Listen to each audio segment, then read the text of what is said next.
எதுக்கு wise captaincy? ஏப்பா நான் தானப்பா பண்ணணும், வேற யாரு பண்ணுவா சொல்லு. ஓப்பனா பேசிடுங்க. எத்தனை பேர் கேட்டாங்க, ஆமா ஏன் எடுக்கல இவனை, ஏன் எடுக்கல இவனை, ஏன் எடுக்கல? அப்புறம் என்ன மானாவுக்கு இப்ப டீம் எடுத்து வைஸ் கேப்டன்சி கொடுத்தீங்க? ஆமா, எடுக்கலைன்னா தான் பிரச்சனை. எடுத்து உனக்கு வைஸ் கேப்டன்சி பெரிய மனசுக்காரன் என்ன நீ அப்படி கடவுளா வணங்குற. ஆனா இன்னொன்னு இருக்கு, ரோஹித்த கேப்டன்சில தூக்கிட்டீங்க. கோலி அட்ரஸே இல்லாம டீம்ல இருக்காரு. அடிக் பண்ணியா மட்டும் தான் மிச்சம் இருக்கேன், அதுவும் இன்ஜுரினால.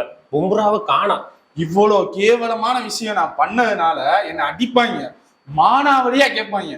உனக்கு நான் வைஸ் கேப்டன் கொடுத்தேன்னா உனக்கு வாழ்க்கையே கொடுத்த மாதிரி நினைச்சு என்ன யாராச்சும் பாராட்டலாமே? பாராட்டலாம் இல்ல. ரோஹித் சர்மா கேப்டன்சி, அப்போ வைஸ் கேப்டன்சி இவர் பண்ணாரு, கில்லு பண்ணாரு. ஓகே, அதனால இப்ப அவரு கேப்டன்சி, வைஸ் கேப்டன். ஆமா, கரெக்ட் தானே? சூப்பர்ல. இந்தியா ஏக்கு யார் கேப்டன்சி பண்ணா? யார் பண்ணா? நான் தான் பண்ணேன். ஓ, இந்தியா ஏ டீம்லாம் இருக்கா? எங்க விளையாடுறீங்க அதெல்லாம்? ஓ, எங்க விளையாடுறோம் இதெல்லாம் தெரியாது உங்களுக்கு? எனக்கு எதுக்குடா இதெல்லாம் தெரியணும்?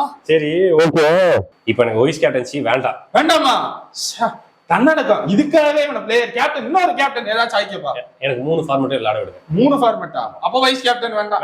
3 ஃபார்மேட் விளையாட. சரிப்பா, உனக்கு 3 ஃபார்மேட் தானே. அடுத்த சீரீஸ்ல நீ விளையாடுறியான்னு பாப்போம். போயிரு. ஹர்ஷித் ராணா வைஸ் கேப்டன்ஷிப் காலியா இருக்கு, நீங்க எதுக்கு ரெடியா இருங்க. இவன் வேண்டாம்.